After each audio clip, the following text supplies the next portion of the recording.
welcome to the Snowcast. And welcome to Kuhtai. We're at the top of the Tyrol in Austria's highest alpine village for this year's annual SIGB Ski Test. As always, our team of testers have been putting all of next year's skis through their paces. But one of the big themes for this year is the growing popularity of ski touring kit, so we decided to find out more. More skis than ever are using early rise and rocker shapes, making skis more adaptable and versatile in the off-piste. Many manufacturers are also using new materials and constructions to make skis that are lighter and ideally suited to adventures beyond the resort. Totally new for this season is we have a new carbon structure. We have rebuilt the whole wood core. We dropped out the poplar wood core, and we have now a Bologna in. We saved in total 150 grams per pair. Patented technology on here is the honeycomb sort of air tip that we have on here. As you can see, we've got sort of the air-filled sort of tip, the honeycomb structure, which gives it its torsional rigidity. It's reducing the weight by nearly 20% of where the equivalent products were sort of previously.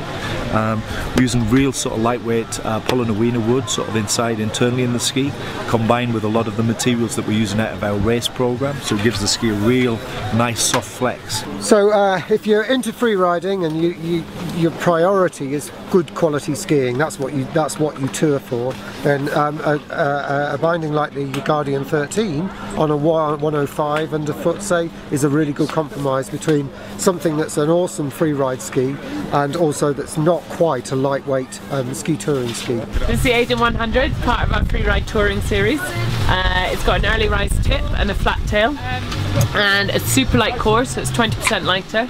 It's a perfect ski, just ripping around on the piste, but also into the crud at the side, off into powder, and if you want to take it touring, it's a really nice free ride version to get out into the backcountry. Remember to keep an eye on the Ski Club website for more information and video profiles coming soon. And as always, Ski and Board will feature a full write-up of the ski test ahead of next season. Now, we've lucked out with some superb weather this week, but let's see how it's looking elsewhere. Excellent weather in the French Alps is helping to provide great skiing throughout most areas. Snow conditions are still very good, particularly on upper slopes. Ski Club leader Harriet Younger sent us this video from the slopes of Meribel.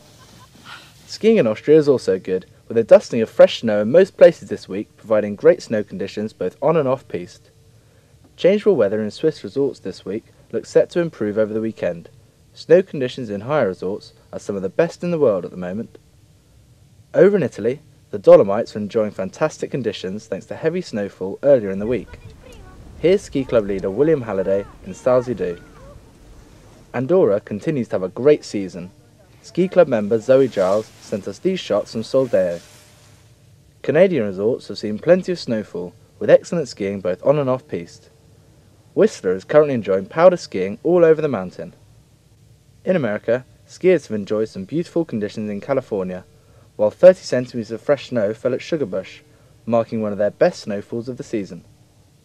Closer to home, 142,000 skier days have been enjoyed in Scottish resorts so far this season. And for the first time in 5 years, Scotland has hosted a Basie Eurotest event, with Cairngorm providing perfect conditions. Cheers, Ollie. Now, for our expert testers, this is the perfect chance to test out the new season skis.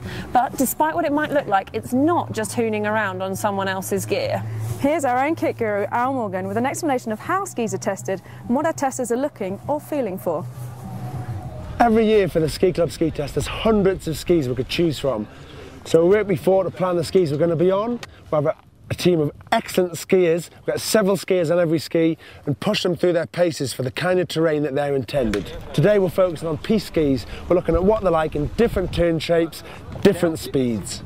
So what do I think about? Well, here it's steeper, so lower speed, more kind of twisty turn.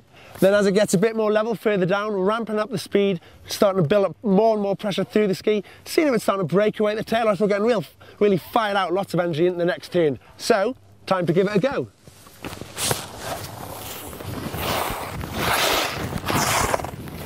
So, it's steep and quite hard here. So how's the ski reacting? Is it gripping?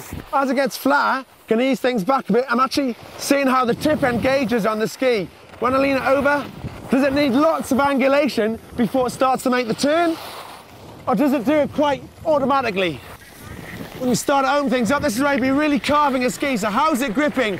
What's the power like through the turn? What's it like with angulation? What's it like upper drop and stability? How does it start to make the turn? How soon does it make the turn? How does it grip? Put more pressure through? Do you get a really tight turn? What's it like with loads of edge power and turn on it? Few little bumps. How does it react? Does it deflect it? Does it grip? And then back onto the piste. I hope that's been useful, and it gives you some things to consider if you're going to try before you buy. Thanks, Al. There are some great tips there if you get a chance to try before you buy, or if you're demoing skis at your local indoor slope.